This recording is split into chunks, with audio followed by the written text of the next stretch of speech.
Assalamu alaikum mbadin Gambianolu.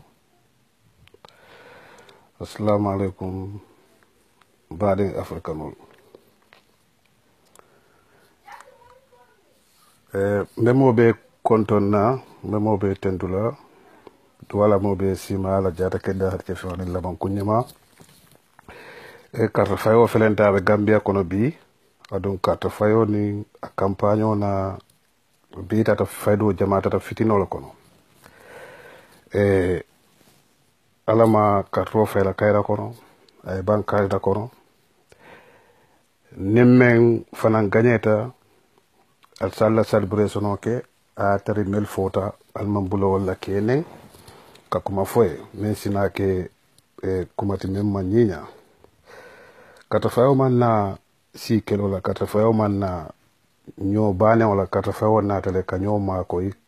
ka banko dada kata fayo na tele ka nyo ma koy ka iya dada kata fayo kanale sanjilu la kata bar si nyoya badiya kafu nyoya wobe jele fafaw yo del kajele melbe lori nuwol foto kata e minin nyola ota ka kenya men nin karto fanam fayta na le karto fayal tatalia ka vote kan counting keta mel fota ani mel gagneta alal minin nyola alal bulo di nyola to nya mel gagneta e bela celebration o kala foyo ket o manke tanati bare mel fanam fota mel gagneta alkan mel fota alkane ning aka fitino le nati adum politiko a fitino bita kan na banko kan nyaaro to mealon ka manyinya oto ni sibito somanda juno funte tabi ka diamo ka itandi mo la ko mol si funti yeta yela ka profay tenkun kono mol si funti sitela ka profay kairo kono ndebe kanunteol ni mbadi ni mol danila sida karto sika yadi United Democratic Party la wala montel la patrioti wala montel la kolati wala neta munkote yo karto abe fayla kayra kono ba flanja na kote na fayta fo dole gagné ado carte fa signo ya taral temale ay hadmadi ya taral tema ay non fal taral tema yo kule fanam be kering nkomba ko diamala no bi bar bi manka diamaloti menkira da is one audio me alon ko abe yaay kam forumol kono audio ni me ya fo nte Idrissa Jebate ngululalem bari nte be mol danila ye audio ni stop audio ni mbota men da kono amanyinya atata damen amanyinya bari abentel jalol ni sarakulol le tema del jalolu del letamu sarakulolti del sarakulol le tamun telti oto gambianolu melbe diamole be analysis la alala analysis dan dulato meyalo kabe fitino fala o video bota men da kono na Gambia be kono na manke base ko ba kundati kurbal kunda na manke base kurbal kundati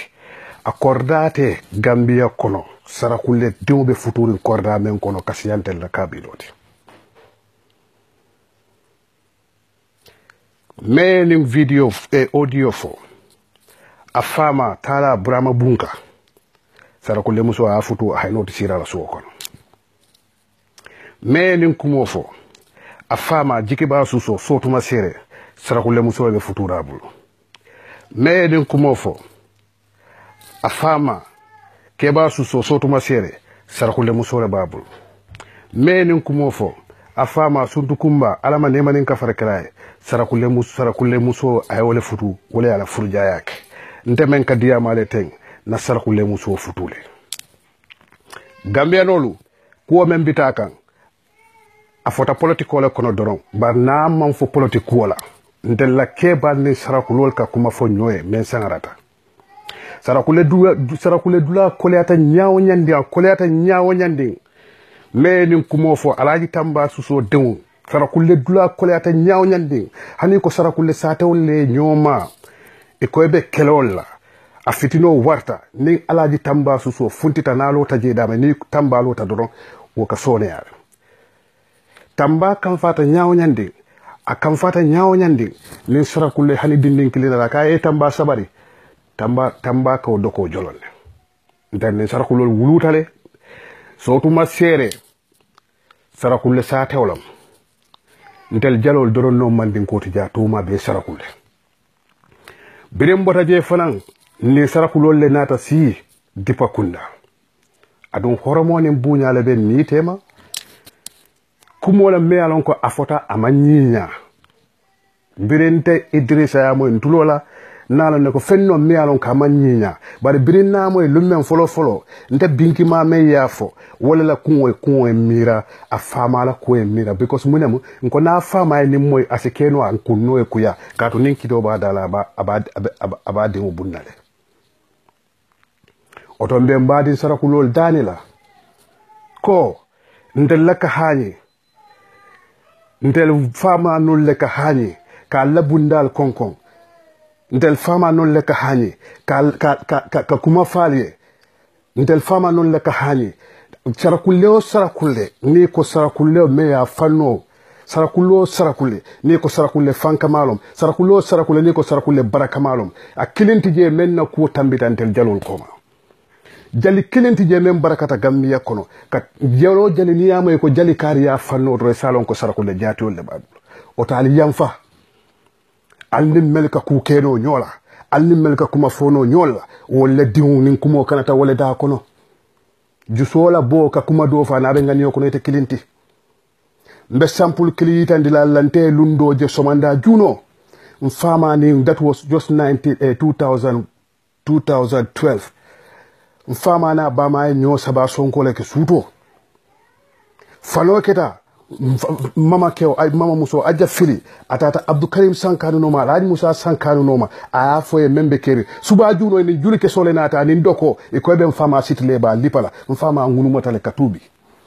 amanta abari yaade mandin kollo amanta baralo ne ko nin ko bendi dabaro ban na fonna sarakulo le nati sarakulolu molbe men fola alal tulo suki nin kumo sibo ntel jalol da kono ay akumo e fa nin kumo sibo ndel lejalo diwol da kono akumo e fa alal hako boyndinye ali sabari ali yake alanin kilaye ali sabari sarakulole ali yam fomma ali nin kumo bula natari mo nim fota mo dole da kono na manki jaloti jalol lebe junjun nin koral sikala yetal kayal attack isita kan kal attack ka kosiroke aljuso e sumaya sarakulle ni ko abe Gambia kono ni bota tamola ni futara ni nya alay tambaje jannabe kumale me kebulo fink tambaka hanya ka kuma kama mbonda da kono ka fo sarakulle dinwe sita hani la fulay jalintel niaje ntel be jalol be nganya rek ika fo ko ntel bu hani na alfalu niaje tamata ye kukata be mele sarakulle jati o soto wolle kake niaje ndefama kuno America ay sarakulle jati yolde soto niaje alay tamba suso molba fala tamba suso ay sarakulle jati yolde soto alay tamba suso do ma ben jibe kan alaji papa niaje America shodi atala sarakulolom sarakulle ni be Gambia kono birin kata koyna fokana naki jalambere jara kata jara soma fokata na kidiba kunda chupta sarakule ni beti bakunda pompo na dunte la suwo kono ni meni kumofo afama ala jewru suso wala albera pompo dundi aliye tata la aliyentel jalo ta faliye separate aliye dolke aliye dol post nawek aliye dolke alla futu dalalalti aliye dol londi alnimman sakunda tema aliye ala tamba suso le londi birin jawara tilo sarakule ni lafta damenna ilafta menna ni tata ala tamba suso kan waka sone yale ndel dindiwol lesnin kumo fo bare kebal ta fola de ndel dindiwol lesnin kumo fo kebal ta fola de melbe diamu kan ala lonko ni be bunkilon le kono melbe diamu kan ebe kumotale ba jambande le ba sambala nyama anin sarantel sarakule dindiwol mel fanam be nendirola al nendiro bula alla alfalun tella alfal kata nyapi kan ka kelo boy kan alla alfalun tella alla alfal ka wuli kata nyapi non tella alfal kan ka kelo boy ka ay diela abe meltema dankutu balle be tema adut fitiro dunta meltema dankutu balle be tema oto Gambia nin kuwo boyta alin na kuwo fa nkana kari kuwo ta ka rekotol janjandi ka kumol fo nin kala suso me nin fo teng birin kumo bota da ko lumenna nin kumo bota da ko lumenna nin bi tema nte ma diwlati nsiata ti bari adiwlo monti ala ay men fo ntanen nola nimbar musolo nsanen social media molia ndela alfalonde a doyare le bari na alfalon tanen na bari sharakhulolo ala al hakko boyndi alaji ampakari konte mobe ala nako na alansaro shali aka dunne abuka funti fo fitiro momo ndi hajo wala ni manta wato nte jindi nte tatale sotuma jannim mina jallu men tata sotuma ni mama masimata ko jiki bay ko mama ke on kay mbita mpakar la akonye heto taraje batara dun tan kay hani mba telephone na mba fala janana ko afo ala mpakar ay mbata la jaman ko ala ajanana aya fay akay ko aja fili dimu minarinde mamari minarinde adi du wato sita ala empakari ala du wato sita non to hadi momon nataga bar kabira ko minara alon ne ko menkana mamare wolomu na jalolemu am afa na kuno amama yene amama e kuno ala empakar dinkilenti je men futata futu wala nte mama muso aja filis mam men samba futu dula ala kam mo suware dinkilenti je men tata futu wala nte mama kew manta men samba futu wala nte membe diamu kalete birinte wuluta lumenna nte mama kala la sika atata sharakulul leka akoy ndinkili mo felenta e dewo soto alquran o ila le to diala tatam numeli moro ya wutumo numeli moro bije wala alquran o ila ka alta to la idrisa la ntel ne sharakulul temo jam fatalde melba da dun kanje alal da boje sharakulul ni atari wuluna ni nyata yamfa sarakula nim misilimo la muyti yamfa alal hakko boyndi alla jalol le nin kumofo adi nin kumo kunta alla jalol dronne da kono Gambia kono alaki alanin kilay ale yamfa ale nin kuwo bula sarakulolu suso kunda wala sarakulol sindi bolon kono nten nen sarakulol tebo jam fatalde oto melbe kuwo samba kan nyamay ala tu sarakulo nte kele jamale ka sarakulo ni lota social media jane na Gambia fondinke o beneng na sarakulo kumandi nko malbalia membebe Gambia kono mandi ikamo e mobe nko e bari adama barola man sakunda birin contribution obe kala sarakulo e kodo men dundi mo ma dundi si ma dundi bari e boka sarakulo de mo social media abe bulala man sakunda le bari na futu meye molle malbali yake fonte binkima fana funtita kuma fama nyanna menkela mbakna foto ay malbali yake si hakko boy nyam binkima fo fana malbali yake oto alinna nyina kuola rekoto be momo bulu ala delete nte rekotol kinyana mel yalan ko rekoto ni nepule asibanko fama janjang bari kabiri me yadi nanka ko moy ni rekoto moy le ba ko nyahani nka rekoto ninta yafa ni manke mol dol ba sambala political science la afota politique wala obviously bare afota mel tema mome yabo da kuna afo ntel letamu sarakulol letamu ntelti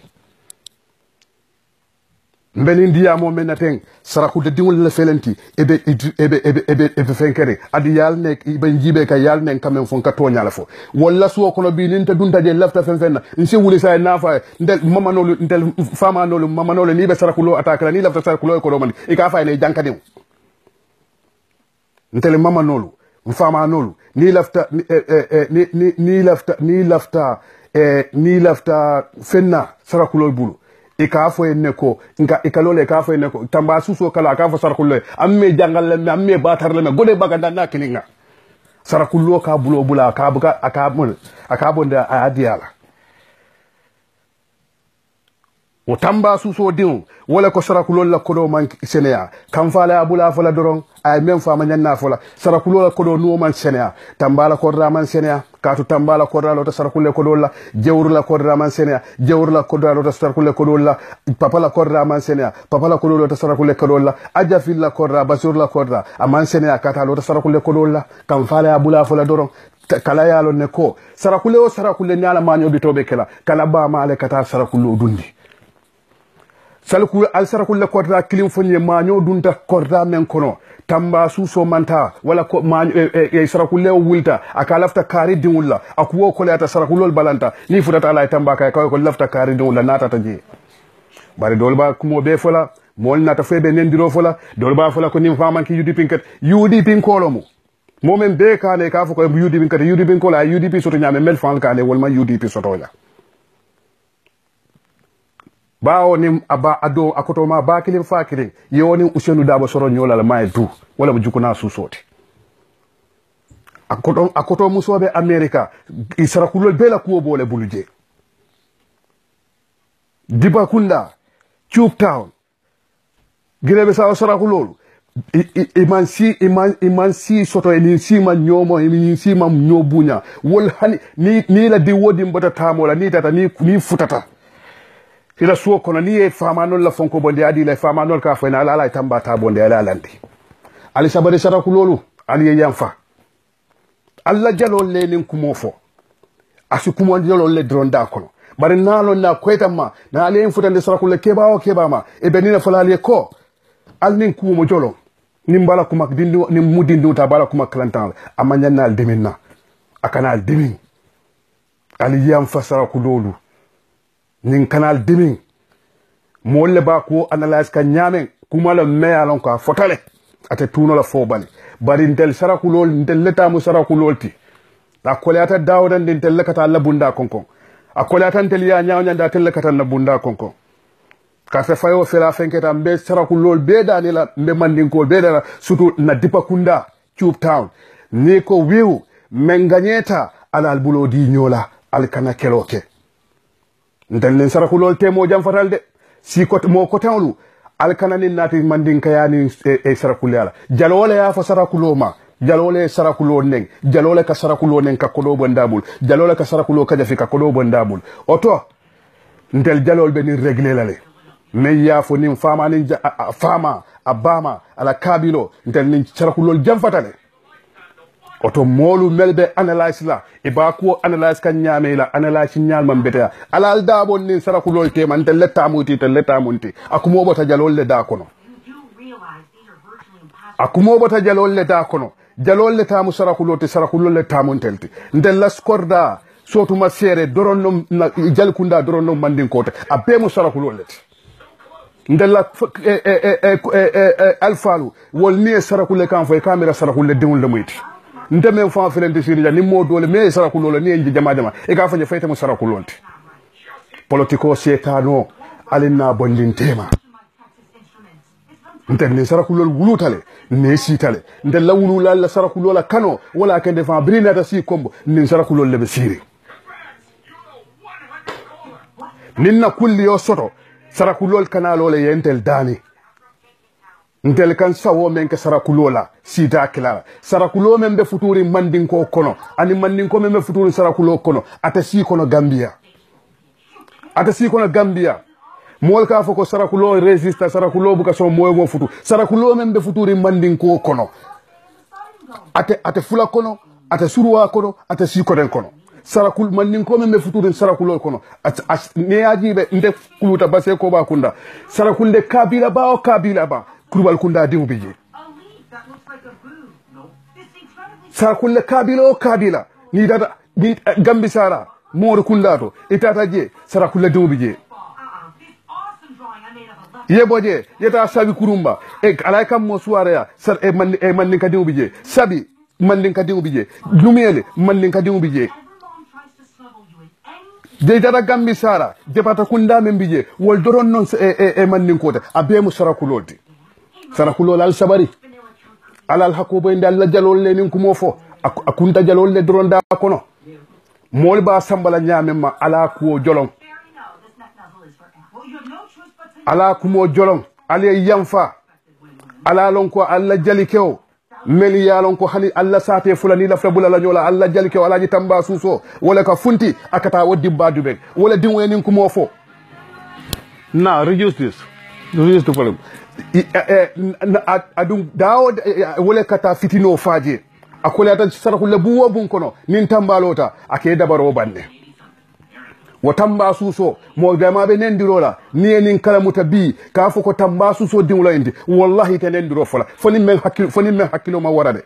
bari non to saraku le keba o keba bi ni kay ko alaji tamba suso dipa kunda wala diwen fo e ba fola ni ya fo saraku le keba be ba fola ko idabo tan kanayin kumo moy nin ko kata wularo menna nin fitno kata wularo menna wo saraku le kebal wultale dipa kunda itata ala tamba tara la suwo kono kabiri futala ala tamba almamu ala nafole bondi ka halandi ka tubi ala tamba pour kayen ko mofa because hakke yalon ko nin ala tamba nin kalamuta abadi mfalale ababu nakidola oto alin na sabari sarakulolu al sabari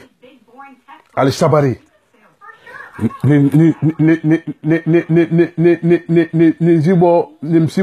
mandigol dronne da kono mandin ka jalol dronne da kono